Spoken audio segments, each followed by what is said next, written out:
여러분 엘도라도라는 말을 들어보셨습니까? 엘도라도. 뭔가 익숙하긴 한데 무슨 뜻인지 잘 모르시겠죠. 엘도라도라는 말은요. 스페인어로 황금이라는 뜻을 가진 단어입니다. 근데 이게 황금이라는 뜻이기도 하지만 어, 황금이 너무 흔해서 길을 걷다 보면 발에 채이는 돌덩이들이 모두 황금인 그런 전설 속의 도시를 뜻하기도 합니다. 그러니까 황금으로 가득 차 있는 도시를 의미하죠. 대항해 시대로 알려진 15세기에서 17세기 무렵에 유럽의 수많은 나라들이 원정대를 조직하여서 이 황금이 가득한 곳을 찾아서 전 세계를 찾아다녔습니다. 그 중에 한 배가 바다를 떠돌다가 남아메리카의 어느 지역에 정박하게 되었는데요. 선원들이 배에서 내려서 그 지역을 쭉 둘러보니까 햇빛에 무엇인가 반사되어서 반짝반짝하는 것들이 가득했다라는 것입니다. 그 마을 자체가 굉장히 빛나는 마을처럼 보였습니다. 그래서 호기심이 생긴 그 선원들은 마을로 더 가까이 다가가 보았습니다. 그 마을의 아이들이요 넓은 공터에서 뛰어놀며 또 돌을 던지고 장난을 치는 모습을 보이고 있었고 어른들은 삼삼 모여 그늘에 모여 앉아서 대화를 나누는 그런 모습이 보였습니다. 근데 선원들이 가까이 가면서 자세히 보니까요 어떻습니까? 아이들이 가지고 놀고 막 던지면서 놀고 있던 그 돌멩이가요 황금이었던 것이요. 그리고 어른들이 자리를 깔고 앉아 있었던 그곳도 모두 반짝이는 금덩어리들이었습니다. 너무 놀란 선원들이 이 귀한 금덩이를 이렇게 함부로 굴리고 막 그렇게 자리에 깔고 앉고 있고 이렇게 하면 어떻게 하느냐라고 묻자 그 원주민들은 우리 마을에 이러한 돌덩이는 흔하게 널려 있다. 먹지도 못하고 어디 쓸모도 없는 돌들이다라고 대답했습니다. 어떻습니까? 황금이 드물고 귀한 곳에서는요. 황금은 보물과 같은 보배와 같은 그러한 의미를 지니고 있지만 그것이 보물처럼 여겨지지 않을 만큼 흔하고 발에 채일 정도로 널려 있었다라는 것이죠. 그러니까 그 좁은 지역, 그 작은 마을 안에서 살아가던 사람들은요, 수많은 금덩이를 가지고 있으면서도 어떻습니까? 그 금의 가치를 깨닫지 못하고 살아갔다는 것이. 그렇기 때문에 그 사람들에게 있어서 이 황금 덩어리는요, 옥수수 한 알이나 감자 한 알보다도 더 가치가 없었던 것입니다. 길을 걷다가 발에 채이는 돌멩이들과 하나도 다를 바가 없는 것입니다. 그러나 그 황금의 가치를 알고 그 황금을 찾기 위하여서 큰 세계를 경험한 그러한 선원들 그리고 그 금덩어리 하나라도 더 찾고자 힘을 쓰는 사람들에게는요 굉장히 귀중한 보배였습니다. 원주민들에게 있어서 황금이 길가에 널린 돌 그리고 버려진 돌들과 마찬가지로 무가치한 것으로 여겨진 이유가 무엇입니까? 여러 가지 이유가 있겠지만 그 황금의 가치를 알 수 있는 더 넓은 세계와의 연결점, 새로운 경험과 변화가 없었기 때문입니다. 수많은 시간 동안 그냥 그곳에 그들끼리 모여 살았고 갇혀 있었고 다른 문물을 받아들이지 못했기 때문에 자기들이 가지고 있는 그 황금이 굉장한 가치를 가지고 있었다라는 사실을 알지 못했던 것입니다. 그 원주민들의 시선은 그들이 살고 있는 그 작은 마을 안에 제한되어 있었기 때문에 그곳에서는 그 금 한 덩어리가 감자 한 알보다도 가치가 없었던 것이죠. 그러니까 가치를 모르는 자들과 함께 있었던 금덩이들은요 버려질 수밖에 없었던 것입니다.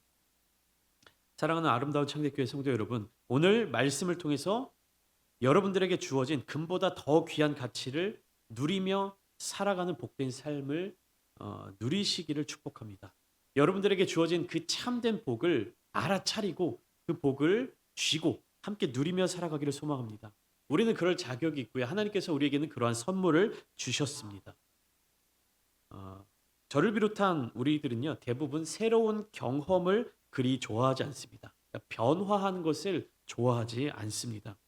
새로운 경험과 변화에는요 분명히 선한 영향력도 있고 발전이 있을 텐데 왜 우리는 변화를 좋아하지 않을까? 새로운 경험을 좋아하지 않을까? 그 이유를 곰곰이 생각을 해보면요 우리가 변화를 좋아하지 않는 가장 큰 이유는 새로운 에너지를 생산해 내어서 그곳에 쏟아 부어야 하기 때문입니다. 그러니까 지금 우리의 삶은요, 내가 살아온 그 흐름대로의 삶을 살아가고 있어요. 근데 여기에 뭔가 새로운 경험이 추가되거나 변화가 생기면 어떻게 됩니까? 내가 살아가고 있는 이 순간 가운데에서 다른 것에 또 에너지를 쏟을 일이 생겨버린다라는 거예요. 저희 가정에는 이제 변화가 찾아오기 시작. 변화가 이제 곧 찾아옵니다. 어떤 변화입니까? 새로운 생명이 탄생하게 되죠. 이 변화가 우리 가정에 또 저에게 제 아내에게 어, 어떤 결과를 가져다 줍니까? 피곤해지죠.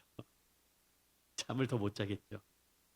더 손이 갈 하나의 생명체가 더 탄생하게 되는 것이죠. 그러니까 새로운 경험이라든지 변화는요, 우리의 에너지를 더 사용하게 만듭니다. 기존에 우리가 쓰고 있었던 그러한 모습들, 보여주고 있던 모습들에 있어서 내가 조금 더 힘을 써야 되는 그러한 근거가 되는 것입니다.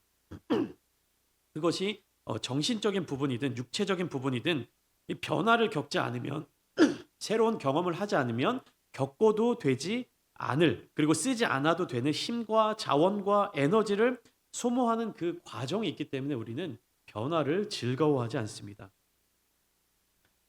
그런데 어느 면에 있어서는요, 이 새로운 경험이나 변화는요, 그저 우리에게 있어서 좋고 싫음의 문제에서만 그치지 않습니다.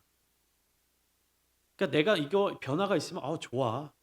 난 변하는 거 싫어. 그냥 이 정도에서 그치는 게 아니라는 말입니다. 스탠퍼드의 최초의 한국인 종신 교수이신 이 황승진 교수님이 쓰신 책이 있어요. 경영이라는 세계라는 책인데요. 이 책에는요. 어떤 변화라든지 새로운 경험을 받아들이지 못하고 그리고 거기에 적응하지 못한 기업의 사례들을 소개하고 있습니다. 그 중에 하나가 미국의 코닥이라는 회사입니다. 여러분 코닥 어떤 회사인지 아시죠? 아마 좀 이렇게 나이가 있으신 분들은요 굉장히 익숙하실 거예요. 근데 우리 젊은 청년들이나 학생들은요 코닥이 뭔지 잘 모를 거예요. 혹시 알아요? 코닥? 모릅니다. 절레절레. 코닥은요 어, 필름, 그 카메라를 제작해서 판매하는 회사입니다. 우리 젊은 학생들, 청년들이 코닥이라는 회사를 잘 들어보지 못한 이유가 무엇입니까? 오늘날에는 이 필름 카메라를 거의 쓰지 않기 때문이죠. 2012년에요. 이 코닥은 법원에 파산을 신청함으로써 1888년도에 설립되어서 120년 이상 계속해 왔던 그 필름 사업의 종지부를 찍었습니다. 그러니까 주요 제품인 필름이 지구에서 거의 사라져 버리는 기막힌 사건이 발생한 탓이었습니다. 그렇다고 카메라로 사진을 찍고 앨범에 보관하고 또 꺼내서 보는 인류의 취미 자체가 없어진 것은 아니었습니다. 그러니까 얼마나 당황스러운 일이었을까요? 그러니까 사진을 찍고 사진을 앨범에 담고 그 사진을 보는 이 취미 생활은 전혀 사라지지 않았는데요. 뭐가 바뀐 것입니까? 필름의 개념이 사라져 버린 것입니다. 당시에 코닥은요 사진 사업에 있어서 매우 유리한 위치에 있었습니다. 100년 이상 축적되어 있는 기술들도 있었고요. 자본력과 그리고 소비자 인지도, 전 세계 판매 네트워크, 그리고 사진 기술에 대한 엄청난 양의 지적 소유권을 가지고 있었습니다. 그런데요, 그럼에도 불구하고 파산 신청을 하게 되는 이러한 결과를 맞이하게 되었습니다. 그 이유가 무엇인지 아십니까? 바로 인터넷의 발달 때문입니다. 20세기 말이 되자 세상은 인터넷이라는 매체로 인하여서 엄청나게 급변하는 시기를 맞이하게 됩니다. 이때 수많은 기업들도 자신들의 정체성과 어떤 주력 상품들을 변화시켜야 하는 선택의 기로에 놓이게 되었습니다. 그러니까 인터넷이라고 하는 인터넷 매체라고 하는 새로운 경험 그리고 그 경험 속에서 변화를 선택해야 되는 그런 기로에 놓여 있었던 것이죠.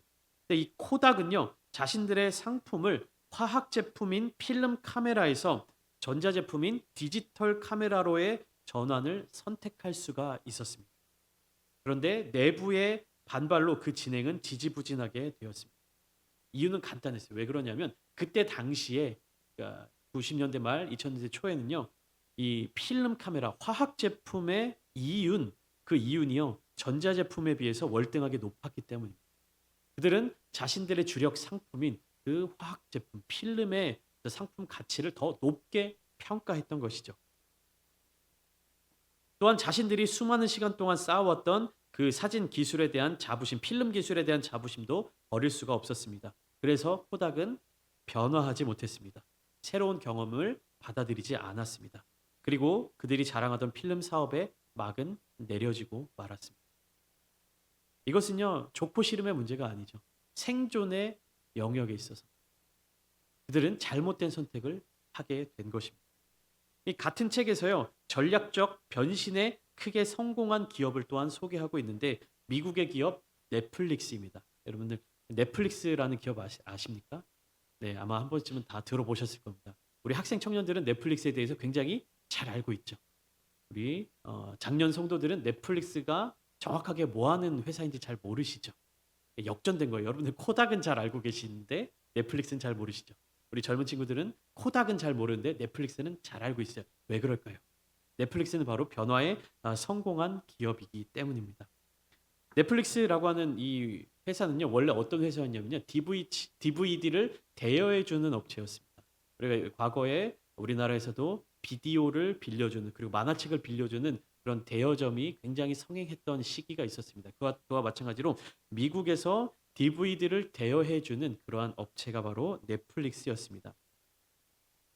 그런데 이 넷플릭스는요. 어느 날 이 시대의 흐름을 잘 살펴보면서 우리가 이제는 더 이상 오프라인에서 이 CD, DVD만을 대여해 주는 것으로는 사업을 이어갈 수 없겠구나라는 판단을 내립니다. 그래서 기존의 DVD 대여 사업을 디지털 스트리밍 사업으로 변경하였습니다. 무엇이냐면요. 기존은 어떤 개념이었어요? 오프라인에서 눈에 보이는 DVD를 대여해주고 대여비를 받고 하던 사업에서요. 이제는 이것을 접고 무엇을 하는 겁니까? 인터넷으로 영화를 볼 수 있는, 보도록 하는 그러한 사업으로 전환을 했던 겁니다.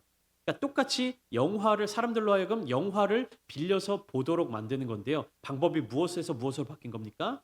이 물건, CD, DVD로 직접 입력해서 봐야 되는 그 방법에서 인터넷을 통해 접속해서 볼 수 있는 방법으로 바꾸어 버린 것입니다. 이것은 같은 모양처럼 보이지만 사실은 전혀 다른 사업입니다. 오프라인에서 DVD를 대여해주는 사업은요. 어떤 것에 초점이 맞춰 있습니까? 물류와 유통관리 그리고 재고관리 능력이 집중적으로 필요합니다.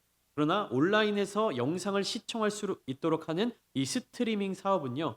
통신과 인터넷 미디어 관리 능력이 필요합니다.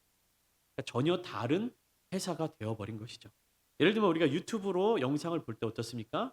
그러니까 뭐 유튜브를 보기 위해서 CD를 넣거나 뭐 DVD를 입력하거나 하지 않죠.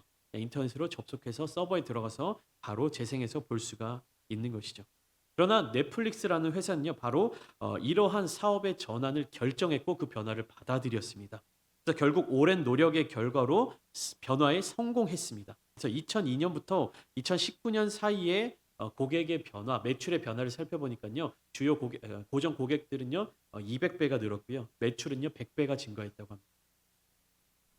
이 성공적인 경험, 혁신적인 변화가 가지고 있는 아주 중요한 힘이 한 가지 있습니다. 무엇인지 아십니까?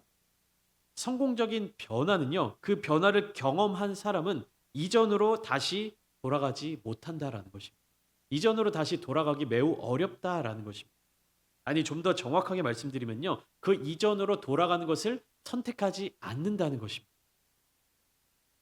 지금 제가 드리는 말씀이 잘 이해되지 않으시는 분들이 계실 겁니다. 한 가지 쉬운 예를 들어 드릴게요. 제가 20살이 되어서 대학교에 입학할 시기만 하더라도요. 우리에게는요. 스마트폰이라는 개념이 없었습니다. 다 그냥 폴더폰 혹은 뭐 슬라이드폰 이렇게 피처폰을 들고 다녔습니다. 휴대폰이란 목적이 무엇입니까? 용도가 무엇입니까? 들고 다니면서 통화를 할 수 있는 것, 그리고 문자 메시지를 보낼 수 있는 것. 그러니까 그것만 잘 되면 충분한 그러한 시대였습니다. 한 달에 10,000원 정도의 요금이면 잘 사용하곤 했습니다. 근데 그런 휴대폰 시장 속에 무엇이 등장했습니까? 스마트폰이 등장했습니다.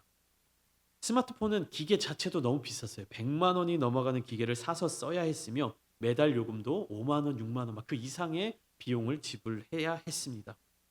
사람들은 누가 이런 비싼 돈을 주고 휴대전화를 사용하겠느냐 생각을 했죠. 왜냐면 그 이전에는 기계값도 뭐 무료였고요. 쌌고요. 통신 비용만 한 달에 10,000원, 20,000원 내면요. 충분히 잘 사용하고 있었기 때문에요. 그런데 그 뒤로 10년이 지나고 15년이 지났습니다. 이제는 어떻습니까? 전 세계적으로 절반 이상의 사람들이 스마트폰을 가지고 있습니다. 그리고 인터넷이나 통신 환경이 잘 구축된 선진국들은요. 평균 80% 이상의 스마트폰 이용 비율이 나타나고 있습니다.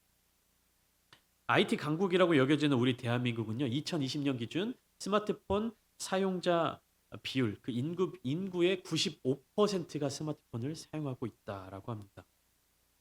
여러분들 어떠십니까? 여러분들도 거의 대부분 사용하고 계실 것입니다. 지금 스마트폰을 사용하시는 분들 중에 다시 예전처럼 피처폰을 사용하라고 하신다면 잘 쓰실 수 있으시겠습니까? 저는 솔직히 고백드리면 못 돌아갑니다. 저는 돌아갈 수 없습니다. 저는 스마트폰뿐만 아니라 여러 가지 전자기기를 많이 사용하고 있습니다. 그래서 이전 폴더폰을 사용할 때에 비해서 더 비싼 요금도 내야 되고 한번 충전하면 며칠을 쓸 수 있었던 과거에 비해서 매일매일 아침 저녁으로 충전을 하며 또 뭐 부피도 커져서 들고 다니기도 힘들고 뭐 전자파니 블루라이트니 뭐 이런 건강 문제도 걱정해야 되지만 저는 이 스마트폰과 뭐 태블릿 PC가 없는 이전의 삶으로 돌아가고 싶지가 않습니다. 돌아갈 수가 없습니다. 그냥 지금 에어컨을 켜고 뭐 끄고 하는 것도 지금 제가 스마트폰으로 다 조정하고 있고요. 지금 설교문도 아이패드로 쓰고 있고 다양한 기능들이 있어서 저는 이제 이전의 삶으로 돌아갈 수가 없는 거예요. 아무리 비싼 돈을 지불해야 된다 할지라도 그 모든 것에 대한 비용들을 지불하더라도 괜찮을 만한 이 미디어를 통해서 얻는 유익이 저에게 있기 때문입니다. 이것과 마찬가지로 세상에 속해 있던 우리가 진정으로 예수 그리스도를 만나고 나면 주님의 그 인자하심을 맛보게 되면 주님의 그 사랑을 맛보게 되면 이전으로 돌아가지 못합니다. 이전으로 돌아가지 않습니다. 주님을 만난 자의 삶으로 변화되는 것입니다. 버려진 돌과 같은 발에 걸리는 걸림돌과 같아 보였던 예수님을 진정으로 만나고 그 주님을 보배로 깨닫게 되는 순간 그리스도인으로서의 삶이 시작되는 것입니다. 세상 속에서 어떤 어려움이 있더라도 어떤 큰 비용을 지불한다 할지라도 어떤 희생이 있다 할지라도 주님이 내 삶에 주님이 내 안에 계시지 않았던 이전의 삶으로 돌아가지 않을 것입니다. 그 모든 것들에 대한 비용들을 지불하더라도 괜찮을 만한 충분한 주님의 사랑을 포기할 수 없기 때문입니다. 여러분들은 주님을 만난 삶을 살고 계십니까? 충분한 사랑을 누리며 살아가고 계십니까? 그렇다면 여러분들은 이전의 삶으로 돌아가실 수 없습니다. 주님을 만남으로 말미암아 주님과 함께하는 삶으로 말미암아 지불해야 하는 내가 감당해야 되는 비용들은 높아졌지만 우리는 그 삶을 포기할 수가 없는 것입니다. 주의 인자하심을 맛본 사람들, 예수 그리스도를 만나서 그분의 놀라운 사랑을 경험한 자들은요. 진정한 그리스도인으로 거듭난 그 사람들은 구원의 큰 기쁨을 포기하고 세상으로 돌아가지 않을 것입니다. 예수 그리스도를 따르는 삶, 그분의 제자가 되어 이 세상에서 살아가는 그 삶 가운데 아무리 큰 어려움을 겪는다 할지라도 아무리 큰 고통이 함께한다 할지라도 예수 그리스도의 사랑을 맛보았으면 기꺼이 그리스도인의 삶을 감당해 낼 수 있다는 그 사실을요. 베드로 사도는 이 편지를 통해서 알려주고 있습니다. 그러니까 우리가 우리의 삶을 살아가면서 신앙생활을 포기하고 싶은 주님을 따르는 그 길을 포기하고 싶은 마음이 드는 이유는 무엇입니까? 혹시나 그런 마음을 갖고 계신 분들이 있다면 내가 정말로 주님의 사랑을 진정으로 맛보았는지 정말로 주님의 십자가 보혈의 은혜를 맛보았는지를 다시 한번 점검해 보시기를 소망합니다. 주님의 사랑을 맛본 사람들은요. 이전의 삶으로 돌아갈 수 없습니다. 이전의 세상의 것들로 나의 마음을 채울 수가 없기 때문입니다. 오늘 본문 1절부터 2절의 말씀은 그리스도인으로서 어떻게 살아갈 것인지에 대한 베드로 사도의 권면으로 시작되고 있습니다. 우리 2장 1절부터 2절 말씀 함께 한 목소리로 읽어보면 좋겠습니다. 베드로전서 2장 1절부터 2절 말씀 띄워주시면 함께 읽겠습니다. 네, 시작. 그러므로 모든 악독과 모든 기만과 외식과 시기와 모든 비방하는 말을 버리고 신령한 젖을 사모하라. 이는 그로 말미암아 너희로 구원에 이르도록 자라게 하려 함이라. 아멘. 우리는 이 본문을 통해서 진정한 그리스도인이라면요. 무엇을 버리고 무엇을 사모해야 하는지를 알 수 있습니다. 모든 악독과 모든 기만과 외식과 시기와 모든 비방하는 말을 버려야 하며 순전하고 신령한 젖을 사모해야 합니다. 단순히 본문 말씀만 보았을 때에는 버려야 할 것은 5가지가 되고 사모해야 하는 것은 한 가지처럼 보입니다. 그러나 여기에서 이야기하고 있는 버려야 할 것과 사모해야 할 것은요. 삶의 모든 부분에서 그리스도인들이 선택을 결정해야 하는 기준점을 알려주고 있는 것이에요. 스스로 변화해야 되는 선택 지점을 알려주는 것입니다. 1절에 장황하게 기록된 우리가 버려야 할 것들을 한마디로 정리를 하면요. 무엇이냐면 나의 나된 것입니다. 그러니까 나의 주체, 내가 살아있는 것들입니다. 다양한 사례를 들어서 이야기를 하지만요. 나의 나된 것, 즉 나의 주인이 내가 되는 그 모습을 버려야 한다는 것입니다.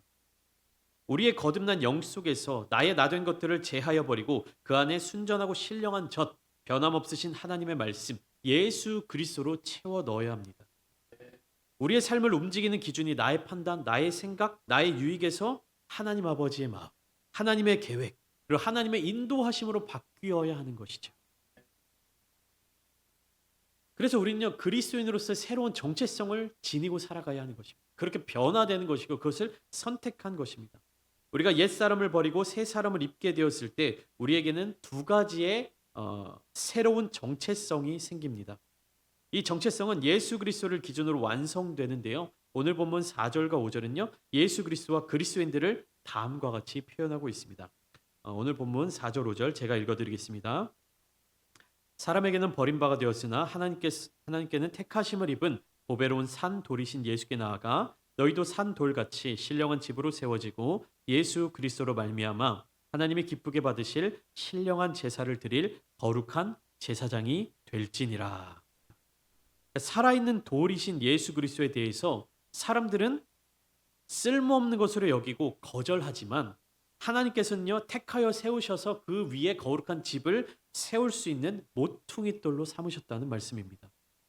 그리고 믿는 그리스도인들이 예수님께로 나아가 신령한 집으로 세워지고 하나님께서 기쁘게 받으실 신령한 제사를 드릴 거룩한 제사장이 되도록 인도하셨다라는 것입니다.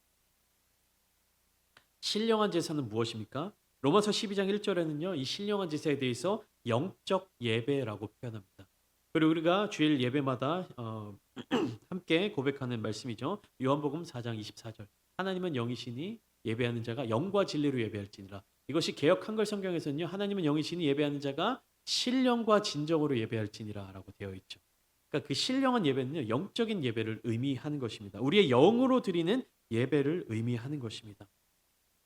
구약의 제사가 한순간에 제물의 희생으로 말미암아 짐승의 희생으로 말미암아 이루어졌다면 신약의 예배, 신약의 제사는요. 예수 그리스도께서 십자가에서 이루신 구원을 믿고 성도 자신의 삶 가운데로 주님을 모셔와 매일매일 그 자리 가운데 그 자신을 거룩한 산 제물로 드림으로 이루어지는 것이요. 이것이 예배입니다. 이것이 거룩한 예배, 신령한 제사라는 거예요. 우리가 정해진 시간에 교회에 와서 순서에 따라서 이 예식에 참여하는 것이 예배가 아니라 무엇이라고요? 나의 삶의 그 자리마다 나 자신을 주님의 십자가로 거룩하게 하나님께 구별하여 드리는 것이 영적인 예배라는 것입니다. 그렇기 때문에 그리스도인들의 삶은요 예배와 분리될 수 없습니다. 그리스도인들의 예배는 삶과 분리될 수가 없는 것이에요. 예배가 삶이 되어지는 것이고 삶이 예배가 되어지는 것입니다. 변화를 경험하였음에도 불구하고 온전한 그리스도인으로서 살아가지 못하는 사람들은 어떤 사람들인 겁니까? 삶이 예배가 되지 못한 사람들이라는 겁니다. 주님을 만나고 나서도 주님을 모시고 나서도 다시 이전의 삶으로 돌아가는 사람들은 어떤 사람이라는 겁니까? 그 예배가 삶이 되지 못한 사람. 그러니까 삶이 예배로 바뀌어졌는데 어떻게 다시 이전의 세상에서의 모습으로 살아갈 수 있단 말입니까? 구분되어 있는 것이 아니에요. 삶과 예배는 구분되어 있는 것이 아닙니다. 주일에만 혹은 공적 예배 시간에 모인 것만이 예배가 아니라 우리의 몸과 마음과 생각과 삶의 모든 부분들로 하나님을 기쁘시게 해드리는 것, 이것이 예배입니다. 우리가 어디에 있든지 누구와 함께 있든지 무엇을 하든지 하나님을 기쁘시게 해드리는 모습, 그것이 예배입니다. 여러분들은 이 예수 그리스도를 무엇으로 여기십니까? 보배로 여기십니까? 아니면 외면하고 버려두십니까? 여러분들은 예수 그리스도를 소중하게 여기고 계십니까? 아니면 내가 삶을 살아가는데 자꾸만 거치적거리고 걸리적거리고 나를 넘어뜨리게 만드는 걸림돌로 생각하고 계십니까? 성경은 예수 그리스도를 산돌이라고 말씀하고 있습니다. 산돌이신 예수 그리스도는 그분 자체로는 변함이 없으시지만 우리의 믿음의 여부에 따라 그분의 역할이 다르게 적용됩니다. 오늘 본문 6절에서 8절 말씀을 요약해 보면 예수 그리스도께서는요. 믿는 자들에게는 보배로운 모퉁이 돌이 되시고 또 믿지 않는 자들에게는 부딪히는 돌, 걸려 넘어지게 하는 바위가 되신다고 이야기하고 있습니다. 오늘 본문의 저자인 사도 베드로는요. 자신이 주님의 공생의 사역에 동참했던 그 시절들을 잊지 않고 있었습니다. 그러니까 주님께서 십자가를 지시기 위해서 한 걸음 한 걸음 나아가실 때 수많은 사람들의 태도와 반응을 직접 목격했고 경험했으며 그 자신 또한 주님을 외면한 사람 중에 하나였습니다. 종교적으로, 정치적으로 권력을 가지고 있었던 사람들, 제사장이나 바리새인이나 사두개인, 로마의 권력자들은요. 그 보배를 알아보지 못했습니다. 자신들에게 있어서 걸림돌이 되는 그러한 돌로 여겼던 것이 현재 자신들이 쥐고 있는 권력을 놓치지 않기 위해서 어떻게 합니까? 주님을 십자가에 못 박아 버린 겁니다. 굴러온 돌이 박힌 돌을 뺀다라는 말이 있죠. 그렇게 여겼던 것이에요. 주님을 그런 돌로 여겼던 것입니다. 주님의 기적과 이적을 보기 위해 따르던 수많은 무리들, 주님께 부르심을 받고 동행하였던 제자들마저도 이 보배이신 주님을 깨닫지 못하고 버려진 돌, 길가에 채이는 돌, 나를 걸려 넘어뜨리게 만드는 돌로 여겼습니다. 언제까지 그렇게 여겼습니까? 부활하신 주님을 만나고 성령이 그들의 삶에 임하기 전까지, 성령 충만함을 받기 전까지 그렇게 살아왔던 것입니다. 우리가 옛 사람을 버리고 얻은 새로운 정체성을 가지고 살아갈 때에 하나님께서 우리를 통해 하시고자 하는 일들이 있습니다. 즉 우리가 보배를 발견했을 때 우리가 해야 할 일이 있다는 것입니다. 오늘 본문 9절 말씀을 함께 보면 좋겠습니다. 오늘 9절 말씀 우리 한 목소리로 읽겠습니다. 시작. 그러나 너희는 택하신 족속이요 왕 같은 제사장들이요 거룩한 나라요 그의 소유가 된 백성이니 이는 너희를 어두운 데서 불러내어 그의 기이한 빛에 들어가게 하신 이의 아름다운 덕을 선포하게 하려 하심이라. 네.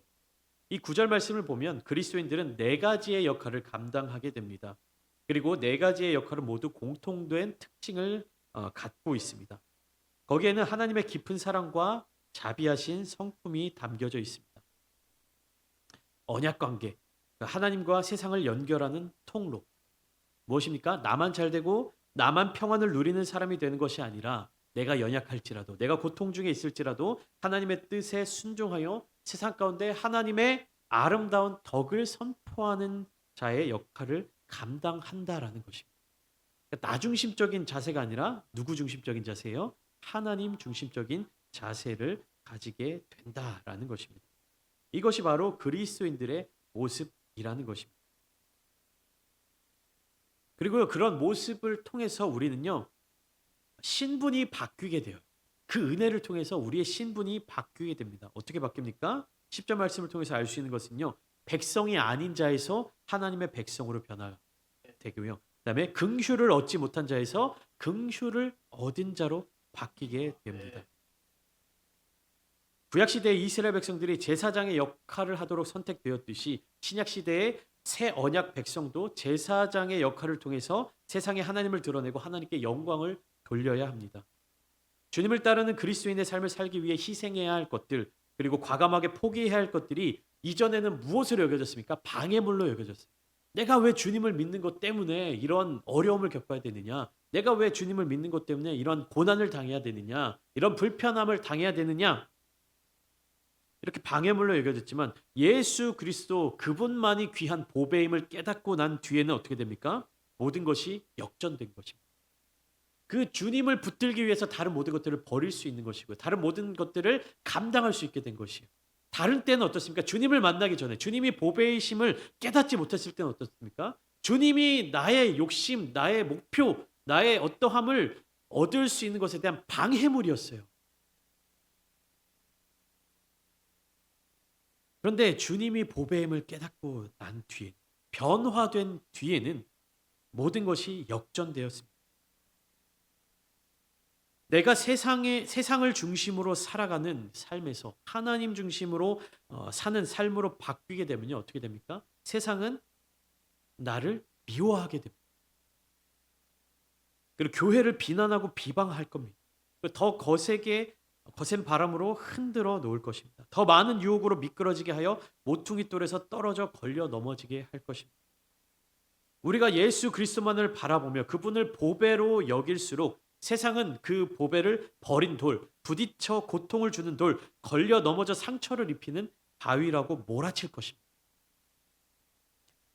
교회를 교회되게, 예배를 예배되게 세워 나갈수록 세상은 그것들을 무너뜨리려 할 것입니다. 그거 보배 아니야. 그거 보석 아니야. 허망한 것이야. 죽으면 다 끝이지. 죽음 이후의 삶이 어디 있어? 너 지금 시간 들여서 돈 들여서 예수하고 교회 다니고 그렇게 신앙생활을 하는 거 그거 다 네 손해야라고 세상은 손가락질 할 것입니다. 그러나 사랑하는 성도 여러분, 어떠한 순간에도 보배이신 예수 그리스도를 포기하지 마십시오. 주님은 변함없으신 분이십니다. 주님은 변함없이 우리를 붙드시고 우리를 사랑하시고 우리를 가장 귀하게 여겨주시는 분이십니다. 그러한 주님의 사랑에 응답하는 우리가 되기를 소망합니다. 그러한 주님을 보배로 여기며 나아가는 우리가 되기를 소망합니다. 세상의 어떠한 것들보다도 더 소중하게, 더 귀하게 주님만을 바라보며 붙들며 나아가실 때 주님의 크신 은혜가 저 여러분들의 삶의 자리 가운데 가득 넘치게 될 것입니다. 그런 주님을 날마다 소망하며 나아가시는 저 여러분들이 되시기를 예수님의 이름으로 축원합니다.